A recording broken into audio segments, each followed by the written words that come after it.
Selamat sore pemirsa. Ya, hujan rintik-rintik menemani sore hari kita di hari ini Senin 24 Februari 2025, malam ke-26 di hari bulan Sya'ban 1446 Hijriah. Ya, tak terasa sebentar lagi kita akan segera meninggalkan bulan Sya'ban dan kita segera masuk pada bulan Ramadan 1446 Hijriah yang insya Allah kalau tidak ada perubahan hari Sabtu besok, ya, tanggal 1 Maret 2025, bermakna tanggal 28 Maret 25 malam kita telah bisa menunaikan ibadah sholat tarawih di bulan Ramadan, diteruskan dengan sholat witir. Begitu ya. Nah, teman-teman semuanya, ya, bicara tentang Ramadan, ya. Ramadan itu buat saya tuh istimewa gitu loh. Karena pertama, salah satu adik sepupu saya, ya, itu lahir di bulan Ramadan. Ya. Itu adik sepupu saya, anaknya om, adiknya mama. Dari 7 bersaudara, itu adik mama yang nomor 5 ya. Dari 7 bersaudara itu lahir di bulan Ramadan tahun 2000. Ya, namanya aja Arneta Aurela Ramadhani. Berarti lahirnya di bulan Ramadan tahun 2000, ya. Setiap nggak cuma itu aja sih. Gak cuma adik sepupu saya yang lahir di bulan Ramadan tahun 2000, ya. Tapi tahukah Anda proklamasi kemerdekaan Indonesia tanggal 17 Agustus 1945 itu juga berlangsung di bulan Ramadan. Tepatnya pada tanggal 9 Ramadan tahun 1364 Hijriah. Udah tua banget ya. Udah panjang banget ya. Iya. Nah,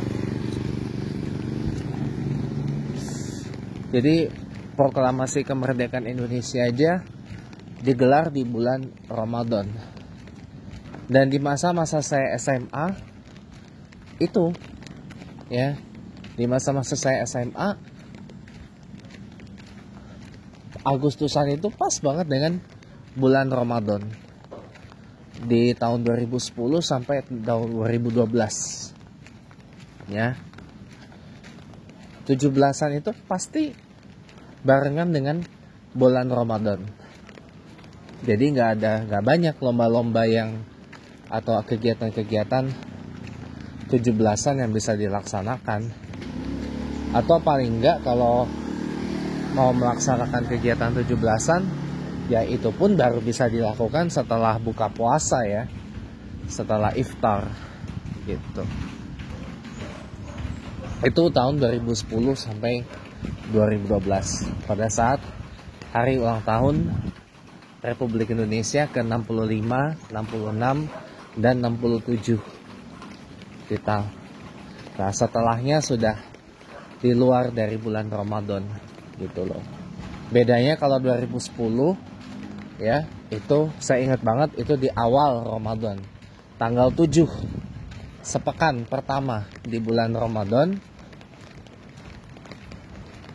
Di tahun 2011 itu di pertengahan bulan Ramadan, dan di 2012 itu di akhir bulan Ramadan. Jadi memang sudah ya itu lah. Ya.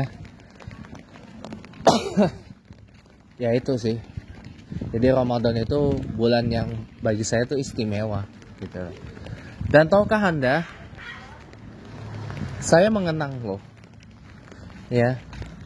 Bulan Ramadan itu tahu nggak? Saya mulai puasa dari kapan? Dari kecil. Dari saya TK. Nah, cuma saya punya satu cerita lucu nih. Karena saya baru pertama kali puasa, siang-siang saya tuh minum. Capek. Kan pas saya masih kecil itu, pas playgroup apa TK ya. Ah, itulah pokoknya. Tiba-tiba siang saya minum karena saya nggak tahu lagi puasa kan. Nah, batal katanya. Batal. Saya disuruh telepon papa saya, almarhum papa. Saya telepon, papa, batal puasa. Ya Allah, saya jadi kangen loh almarhum papa saya. Benar, kalau bulan Ramadan tuh saya pasti teringatnya papa sih. Ya, teringat ya dulu waktu masih tinggal di Pamulang. Saya keinget sama papa saya. Keinget tau sama papa saya.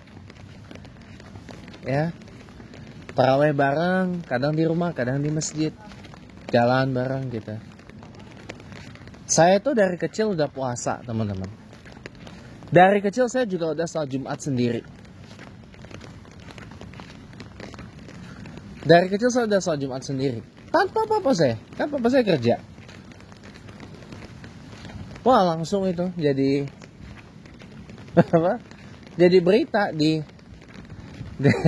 ingin mama saya gitu loh. Tapi tahu nggak?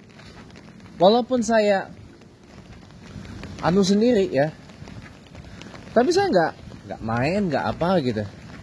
Saya duduk diam, khidmat gitu loh, dengerin khotbah, pulang, pure sendiri. Ini dari saya kecil, dari saya TK, udah sholat Jumat sendiri, nggak didampingin papa, ya, nggak didampingin papa. Lah, terus yang laki-laki pada kemana? Om saya kan tinggal di sini. Om saya tinggal di sini. Ya. Om saya tinggal di sini di Bintaro Permaini. Ya kan? Terus wak saya di Palembang. Ini dari mama ya, family dari mama. Wak saya yang laki, anak paling tua, kakak mama paling tua di Palembang tinggalnya. Kalau dari papa macam-macam. Wak saya ada yang di Cipinang, ada yang di Cimanggis pada waktu itu ya. Waktu itu di Cimanggis. Iya kan? Ada yang di Cibubur. Ada yang di Cibubur. Kalau udah saya, adik papa yang paling kecil, tinggalnya di sini, di Condet. Nggak tiap hari ke rumah. Ya kan? Dan nggak pernah nginep. Pasti pulang. Mengunjungin saya waktu saya kecil dulu. Ya. Jadi ya, karena keadaan itu, jadi saya bilang, ini saya harus itu tuh. Harus sendiri nih Jumatan. Karena papa saya kerja kan. Ya Allah. Itu teman-teman. Kalau bulan Ramadan tuh saya pasti kangen papa gitu kan. Karena suasana ada lah satu hal yang saya kangenin banget ya waktu papa masih ada di bulan Ramadan. Termasuk cerita lucu itu yang tadi saya cerita. Karena saya masih kecil ya, masih bocah ya pada waktu itu. Saya nggak tahu puasa kan. Saya minum siang-siang batal puasa. Ya Allah, itu aku bilang ya Allah, itu kangen banget loh gua, sumpah gitu loh. Ya akhirnya ya itu. Nah teman-teman, kalau belum nonton yang video saya nyekar ke Tanah Kusir, video saya nyekar ke makam papa saya, tonton deh ya. Di situ teman-teman akan tahu siapa saya. Di situ teman-teman akan tahu siapa papa saya, siapa opung saya, siapa nenek saya. Dan kenapa saya begitu vokal banget untuk Indonesia gitu loh. Ya, itu jawabannya ada di dalam video itu. Kalau belum tahu, belum nonton, nonton deh. Jadi nggak bisa you main bungkem-bungkem apa segala macam. Karena saya punya hak dan berhak banget bersuara untuk negara ini, coy. Terlebih saya adalah cucu dari pejuang kemerdekaan. Ya, saya cucu dari pejuang kemerdekaan loh. Makanya saya rasanya malu ketika nggak bersuara untuk negara ini gitu loh. Ya, gitu. Memang saya nggak segila kakak saya, Novi Bule. Novi Bule itu kenapa bisa seperti itu ya? Karena bapaknya, bapak kandungnya itu tewas coy, tewas dalam peristiwa apa? Ya setelah Malari itu. Tahun 81 kan dia lahir. Sebelum lahir tuh bapaknya udah meninggal. Maknya nikah lagi. Gitu. Dia Batak juga sama kayak saya. Bedanya dia Siahaan, saya Siregar. Ya kan?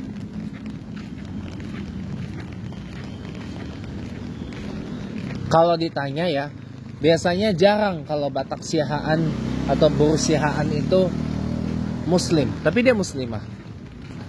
Jarang Boru Siahaan itu Muslim, Islam gitu ya. Biasanya kalau Boru Siahaan itu saya Kristen. Kalau saya Boru Siregar atau mereka Siregar lebih dominan Muslim. Karena saya kan Tapsel, Tapanuli Selatan, ya kan, Tapanuli Selatan, ya. Opung saya tapi lahir di Pematang Siantar. Opung saya lahir di Pematang Siantar, nenek saya lahir di Tapsel, gitu.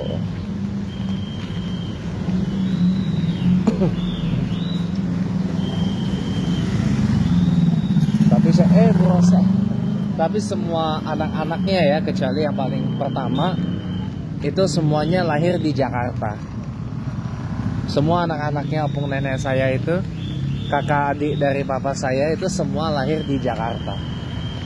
Nggak ada yang lahir di karena nggak rantau kan, karena nggak rantau gitu. Jadi dia lahir di Jakarta. Bahkan ngerantau, pertama kali itu merantau di Sumatera Barat, gedenya ya kakak papa yang paling tua perempuan itu gedenya di Padang, meninggalnya juga di sana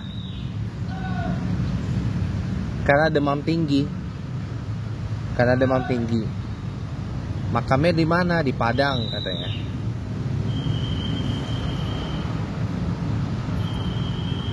Itu. Jadi kuat Islamnya karena pengaruh dari ya setengah Minang itu.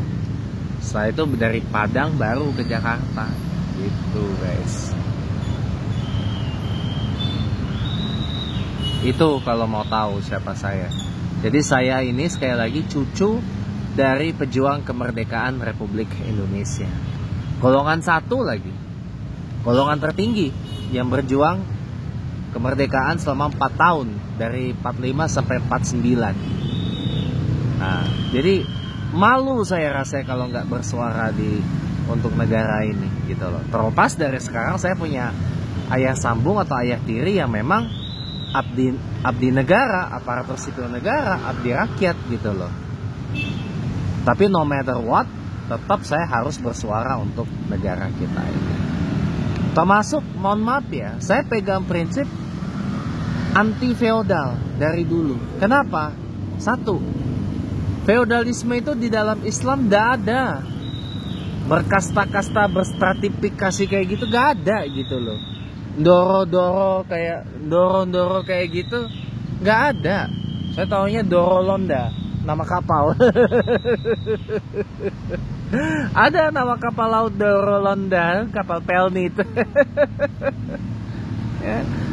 Saya taunya Dorolonda, nama kapal laut dari Pelni ya. Dorondoro kayak gitu saya nggak tahu. Aduh ya Allah, itu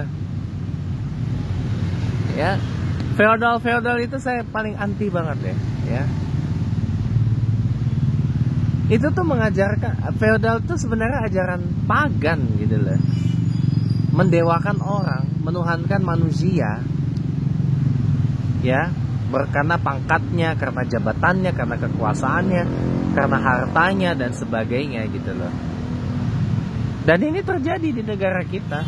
Orang memandang dari jabatan yang diemban, orang memandang dari kekayaannya. Makanya teman-teman ya, kalau kondisi sekarang ini, kita kalau punya jabatan, kita punya kekuasaan, kita punya kekayaan dan sebagainya, punya kelebihan lain, akan cenderung mudah dimanfaatin sama orang. Iya, akan mudah dimanfaatin orang. Kalau nggak dimanfaatin orang, ya itu malah bagus. Tapi pada umumnya mudah dimanfaatin orang. Lihat aja, dan sudah banyak buktinya. Termasuk yang di depan saya. Tapi saya nggak mau cerita. Itu hal yang gimana gitu. Jadi feodalisme itu satu, bertentangan dengan Islam. Ya. Dua, feodalisme itu bertentangan dengan Indonesia yang dilahirkan sebagai sebuah negara republik. Kita harus ingat sejarah, teman-teman. Kita harus ingat sejarah bahwa dalam sidang BPUPKI, Badan Penyelidik Usaha Persiapan Kemerdekaan Indonesia, ada 2 buah pertanyaan yang diajukan dalam 2 pemungutan suara. Yang pertama, apakah negara Indonesia ini berbentuk republik atau kerajaan? Ada kereta mau lewat, kita spotting dulu.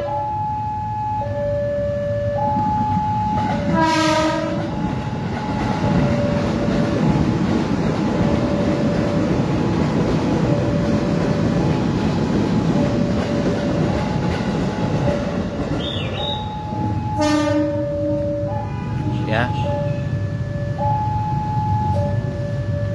Dalam sidang BPUPKI itu ya, ada 2 buah pemungutan suara dari 2 buah pertanyaan. Pertama, apakah negara Indonesia ini berbentuk republik atau kerajaan? Dan yang kedua, apakah negara Indonesia ini berbentuk kesatuan atau negara federasi atau federal? Ya.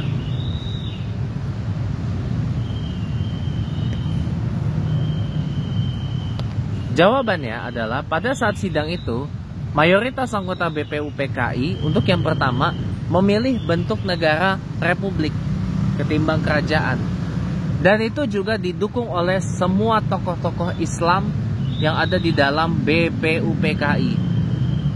6 orang itu kerajaan. Kebanyakan adalah orang-orang keraton. Keraton Jogja dan Keraton Solo.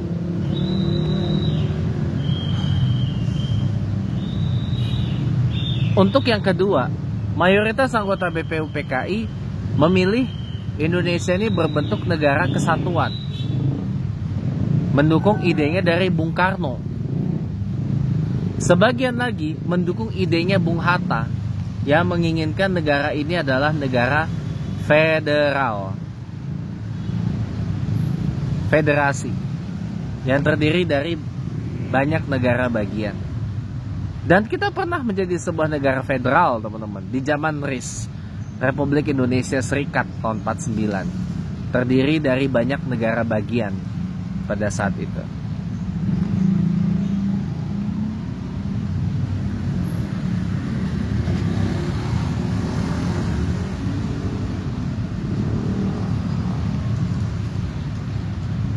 Ya, terdiri dari banyak negara bagian pada saat itu. Tapi mayoritas anggota BPUPKI memilih negara ini adalah negara kesatuan.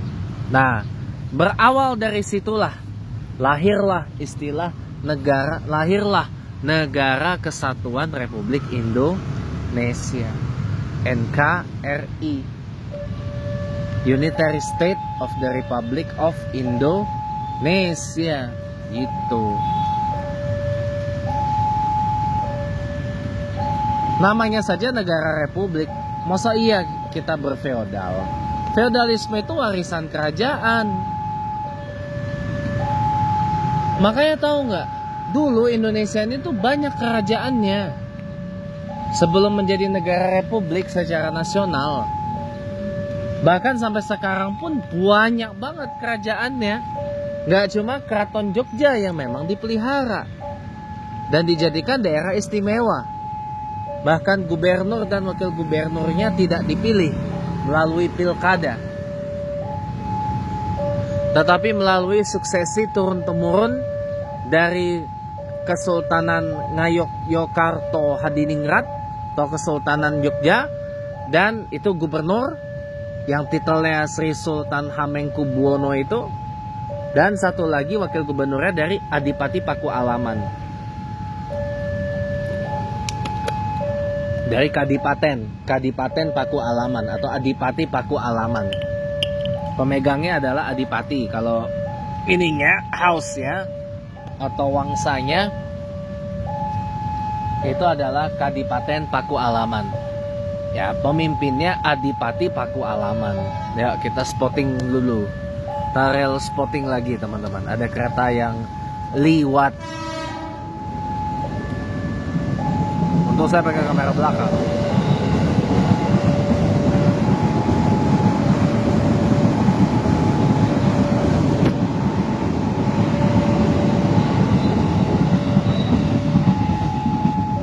Ya, jadi gitu teman-teman. Bukan iklan ya. Bukan iklan. Ya gitu teman-teman. Jadi itu ya, Jogja tuh istimewanya tuh di situ. Gubernurnya tidak dipilih melalui pilkada, dan wakil gubernurnya pun sama, dipilihnya melalui suksesi turun-temurun dari dua wangsa masing-masing. Gubernurnya dari Keraton Sultanan Ngayogyakarta Hadiningrat, wakil gubernurnya adalah dari Kadipaten Pakualaman. Tapi pernah gubernur Yogyakarta itu dijabat oleh Adipati Pakualam, ya, Pakualam ke-8 kalau nggak salah, ketika Sri Sultan Hamengkubuwono X itu meninggal dunia di tahun 1988. Ya, Pakualam 8 ini menjabat gubernur Jogja sebenarnya dalam kapasitas PLT ya, pelaksana tugas atau penjabat gubernur sekarang. Tapi 10 tahun sampai meninggal di tahun 98. Barulah kemudian sejak 98 posisi gubernur Jogja dipegang oleh Sri Sultan Hamengkubuwono ke-10 sampai sekarang.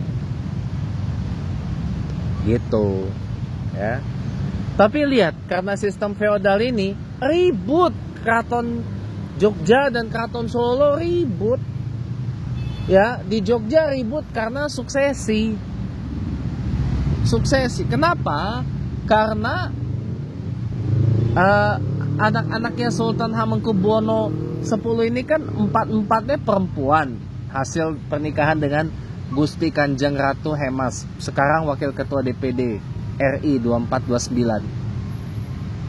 Ya. Di Solonya ribut juga, lagi-lagi gara-gara suksesi. Karena dianggap anak kandungnya lah yang harusnya memegang suksesi, ya. Anak kandungnya yang memegang suksesi, ya. Ya, tapi ini malah anak sambungnya atau anak tirinya gitu loh. Ribut, saudara-saudaranya dari Pakubuwono keberapa ini saya lupa, di Keraton Surokerto itu. Solo itu ada 2 keraton. Keraton Pakubuwono dan Mangkunegara. Ya, Mangkunegara. Ya. Itu pun juga ribut. Kenapa Mangkunegaran 10 itu bukan istilahnya, tadinya tuh bukan Islam, tapi jadi mu'alaf. Ya harusnya anaknya Ibu Sukmawati Soekarno Putri itu yang menjadi Mangkunegaran ke-10, tapi malah orang lain. Ini ribut teman-teman. Nah, ini kan bukti bahwa monarkisme di Indonesia ini sudah nggak relevan teman-teman, sudah tidak lagi relevan. Feodal itu sudah tidak lagi apa ya? Come on guys, ini tuh Indonesia tuh negara republik, bukan negara kerajaan. This is not a kingdom of Indonesia gitu loh. Ini Republic of Indonesia gitu loh. Jangan diciptakan negara ini tuh republik tapi rasa kerajaan. Republik ya republik aja.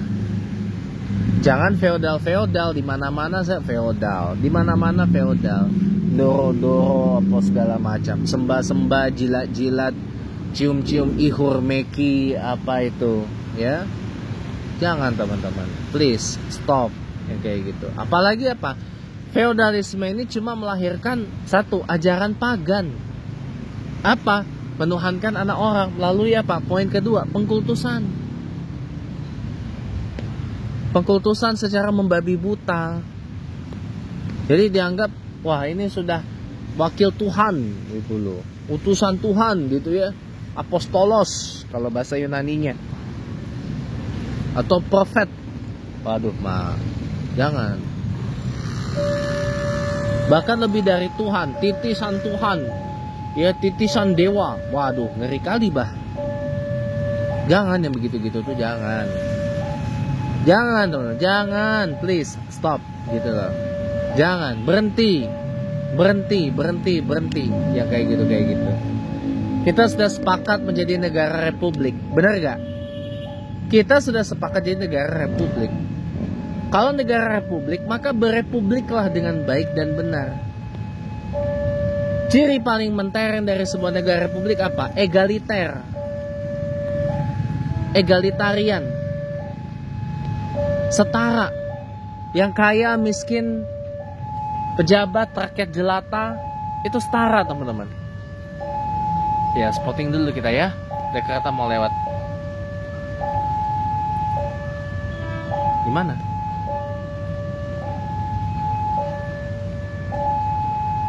Gimana katanya? Oh dari sana.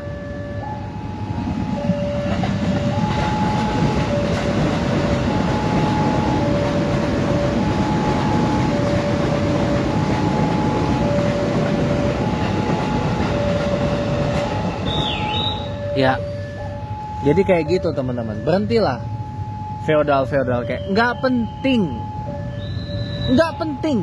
feodal itu. Karena feodal itu hanya melahirkan apa? Pengkultusan. Orang berlomba-lomba nuhanin anak orang. Orang berlomba-lomba jilat-jilatin ininya, cium ihurnya, mekinya, ya. Nggak cuma bokongnya itu yang dicium, ya. Kalau ya apa? Tempe sama tititnya pun dicium juga. Waduh, janganlah. Kalau Indonesia negara republik, maka berepubliklah dengan benar. Republik aja. Republik itu cirinya apa? Egaliter, setara. Pejabat, rakyat, kaya, miskin, orang berkuasa, rakyat jelata, ya setara semua. Itu republik. Ya, kalau mau republik yang benar. Kalau mau kerajaan sekalian. Bikin, ubah bentuk negara ini jadi negara kerajaan. Itu udah paling baik. Pak, caranya gimana Pak? Ya amandemen Undang-Undang Dasar 1945 lah bego. Amandemen Undang-Undang Dasar 45 dirubah itu bentuk negara ini negara kerajaan. Tapi untuk amandemen Undang-Undang Dasar 1945 butuh suara 2/3 sampai 3/4 mayoritas anggota MPR. Ah itu. Dan harus ada dasar.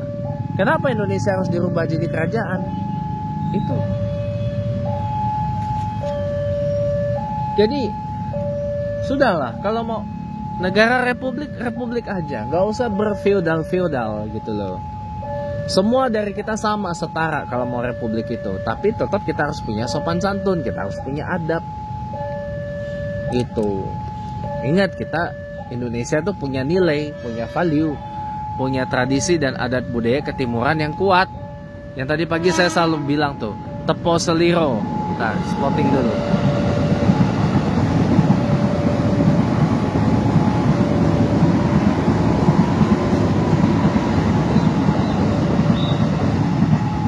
Ya, yang tadi pagi saya selalu bilang itu, tepo seliro, niku demen mendem jero, ya.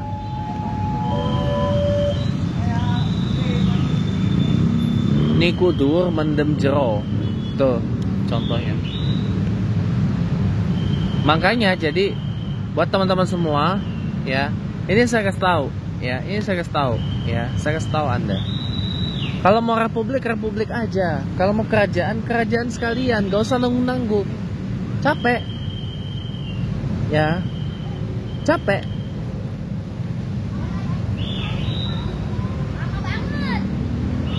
Jadi kalau mau republik lah. Semua setara.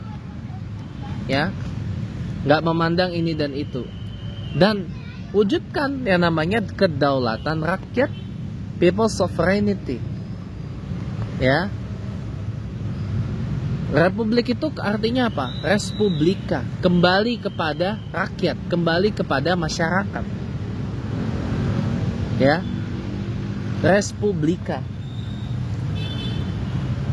Apalagi kita terlahir sebagai negara republik demokratik, republik berdemokrasi. Tapi bukan demokrasi liberal, walaupun kita pernah 9 tahun di era demokrasi liberal. Tapi tahukah Anda, Bung Karno melahirkan negara ini itu sebagai negara berdemokrasi sosial. Social Democratic Republic. Ya, kita adalah negara republik demokratik. Republik yang berdemokrasi. Apa artinya demokrasi? Asal-muasal dari demos dan kratos. Pemerintahan yang mengabdi dan bertanggung jawab kepada rakyat karena diberikan mandat oleh rakyat dan harus mau diawasi oleh rakyat. Apakah demokrasi sesuai dengan ajaran Islam? Sesuai, sangat sesuai, teman-teman. Sangat sesuai. Ya. Sangat sesuai. Karena seorang pemimpin, seorang khalifah, seorang amir, seorang imam perlu untuk diingatkan, diawasi, diminta pertanggungjawabannya dan seterusnya. Gitu, kawan-kawan. Nah, sebelum saya akhiri nih, saya cuma mau kasih tahu. Di depan saya jangan ngomong kau-kau ya. Saya lebih senang disebutnya kalau setelah aku ya kamu. Ya, kalau ngomong-ngomong kau-kau depan saya, siapapun Anda, ya. Siapapun Anda ngomong kau-kau depan saya, maaf. Ya. Saya rela bayar orang mahal untuk mematikan Anda. Santet mati pun saya jabanin. Ya. Mahar, saya rela keluar rupiah berapapun demi matiin orang yang ngomong kau-kau depan saya. Ya. Walaupun saya orang Sumatera, ya, identik dengan kata kau-kau ya, depan saya ngomong kau-kau seperti itu, kalau saya punya uangnya, saya jabanin. Saya cari dukun santet yang bisa matiin orang. Berapapun maharnya. Mau di Jakarta atau di luar Jakarta, ya. Bahkan sampai berjam-jam perjalanan. Taruhlah misal 17-18 jam perjalanan naik bus ke Banyuwangi atau naik pesawat dari Jakarta ke Banyuwangi buat cari dukun santet yang sakti dari sana, atau terbang berjam-jam ke Kalimantan ke tempat orang Dayak buat matiin orang, ya. Saya jabanin kalau ngomong kau-kau depan saya nggak suka itu, kasar. Saya lebih senang depan saya itu kamu-kamu aja, aku kamu, saya Anda, ya. I you, aku kamu. Kalau ngomong kau-kau depan saya, demi Allah saya ngomong ini dalam keadaan sadar. Santet mati pun saya jabanin buat dilakuin. Saya maharkan berapapun rupiahnya, jutaan, puluhan juta, ratusan juta, miliaran, saya jabanin demi menghabisi orang yang ngomong kau-kau depan saya. Hati-hati loh. I mean what I say. Ya. Saya paling gak suka yang seperti itu. Ya, gak peduli mau ngomong seperti itu di media sosial atau di depan saya secara langsung. Ngomong kau depan saya akan lakukan tindakan seperti itu. Dosa saya sendiri yang nanggung. Ya, bukan Anda yang nanggung. Ya, hati-hati. Saya tidak main-main dalam perkara ini. Ya, you berani ngomong kau, you berani bertingkah bosi di depan saya, santet mati pun saya jabanin. Ya, I do always mean what I say. Saya selalu serius dengan apa yang saya ucapkan, dan saya tidak pernah bermain-main dengan itu. Beneran loh. Ya, beneran. Beneran. Saya jabanin loh. Bayar orang buat ngabisin itu, saya jabanin. Hati-hati. Hati-hati. Ya. Kok seram kali, Pak? Oh iya, demi mempertahankan harga diri, marwah dan martabat saya, kenapa enggak? Saya manusia, saya orang, saya punya harga diri, saya punya marwah.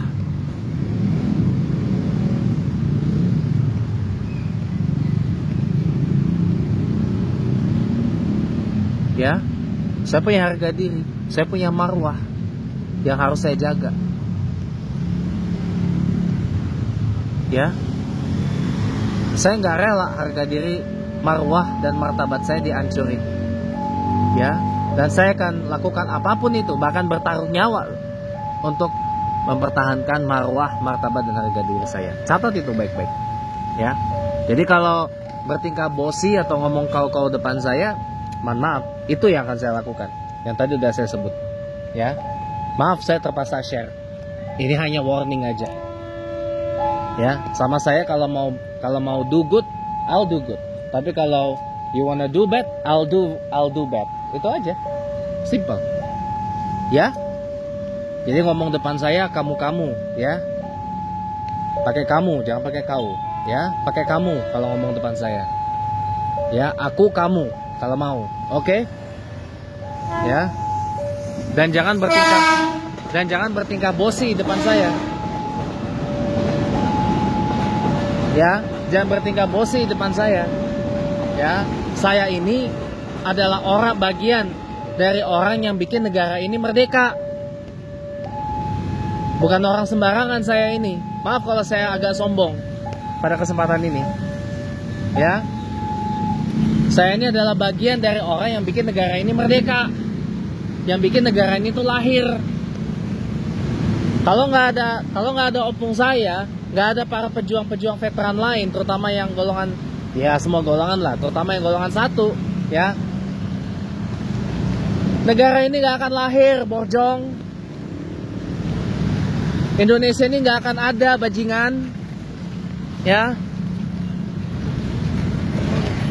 Yang namanya Negara Kesatuan Republik Indonesia ini tidak akan pernah ada, Kampang. Mudah-mudahan pada ngerti dah. Ya. Dan saya bangga dengan status saya, cucu pejuang kemerdekaan, golongan 1 lagi dari LVRI. Ya.